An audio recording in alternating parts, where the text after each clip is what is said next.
Israel গত 13 June ভোরে ইরানে হামলা করে। এর জবাবে ইসরায়েলে পাল্টা হামলা করছে ইরান। ইরানি কর্মকর্তারা বলছেন সাধারণত ক্ষেপণাস্ত্র অগ্রভাবে থাকলেও গত 18টি হামলায় অগ্রভাবে ছিল ড্রোন, আর ইসরায়েলি আকাশ প্রতিরক্ষা ব্যবস্থা সেই ড্রোন ঠেকাতে ব্যর্থ হয়েছে। আজ শনিবারও একটি ড্রোন উত্তর ইসরায়েলে আঘাত হানে। ইরানে আধা সরকারি সংবাদ মাধ্যম তাসনিম নিউজের এক প্রতিবেদনে বলা হয়েছে, বিপ্লবী গার্ড বাহিনী জানিয়েছে ইসরায়েলি দখলদার শাসনের বিরুদ্ধে সবশেষ পাল্টা হামলায় আত্মঘাতী ও যুদ্ধ ড্রোনের পাশাপাশি নিখুঁতভাবে লক্ষ্যবস্তুতে আঘাত হানতে সক্ষম হয়েছে ক্ষেপণাস্ত্র।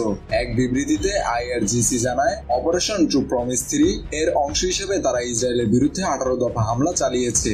ইসরায়েলের কেন্দ্রস্থল, বেন গুরিয়ন বিমানবন্দর এবং ইসরায়েলি সেনাবাহিনীর রসদ ও পরিচালনা কেন্দ্রগুলোতে আঘাত হানতে তারা শাহেদ 136 নামের যুদ্ধ ও আত্মঘাতী ড্রোনের ঝাঁক ব্যবহার করেন। বিবৃতিতে আরো বলা হয়, ইরানের এই ড্রোন ও ক্ষেপণাস্ত্র সফলভাবে তাদের নির্ধারিত লক্ষ্যবস্তু ধ্বংস করেছে। মার্কিন সংবাদ মাধ্যম সিএনএন এর খবরে বলা হয়েছে, ইরানের দুটি ড্রোন ইসরায়েলের আকাশ প্রতিরক্ষা ব্যবস্থা ভেদ করে দেশটির উত্তরাঞ্চলে ও দক্ষিণাঞ্চলে পৃথক হামলা চালিয়েছে। হামলার বিষয়টি স্বীকার করে ইসরায়েলি সেনাবাহিনী জানিয়েছে, এটি একটি বিরল ঘটনা যেখানে ইরানের একমুখী আক্রমণাত্মক ড্রোন সফলভাবে ইসরায়েলের প্রতিরক্ষা ব্যবস্থা অতিক্রম করতে সক্ষম হয়েছে। তাসনিম নিউজের তথ্য মতে আইআরজিসি জানায়, গতকাল শুক্রবার রাতভর দখলদার ভূখণ্ডের ওপর দিয়ে একাধিক স্কোয়াডে শাহেদ 136 ড্রোন টানা অভিযান চালিয়েছে। সিএনএন জানিয়েছে, আজ শনিবার ইসরায়েলের উত্তরাঞ্চলে জর্ডান সীমান্ত সংলগ্ন বেইত শেইন শহরে একটি ড্রোন আঘাত হানে। এতে একটি 2 তলা বাড়ি বিধ্বস্ত হয়। জরুরি উদ্ধার কর্মীরা জানান, বিস্ফোরণে বাড়িটির পাশে বড় ধরনের গর্ত সৃষ্টি হয়েছে,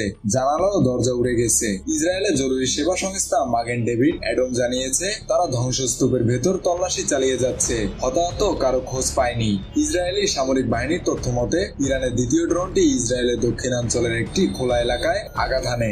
এতে কোনো ক্ষয়ক্ষতি হয়নি। ইসরায়েল ইরানে হামলা শুরু করার পর থেকে ইরান যে বিপুল সংখ্যক ড্রোন ছুড়েছে তার মধ্যে বেশিরভাগই লক্ষ্যবস্তুতে পৌঁছানোর আগেই প্রতিহত করা হয় বলে দাবি ইসরায়েলি বাহিনীর। ইসরায়েলি প্রতিরক্ষা বাহিনী জানিয়েছে, ইরান আজ শনিবারের হামলায় অন্তত 6টি ড্রোন ছিল।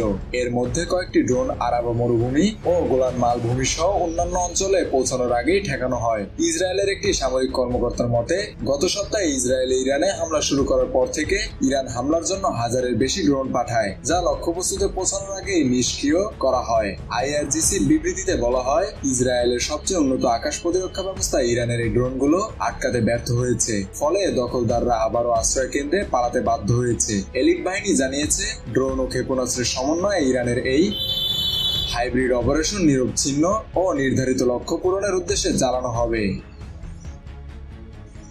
মেহেদী হাসান বাপ্পি, খুলনা গেজেট।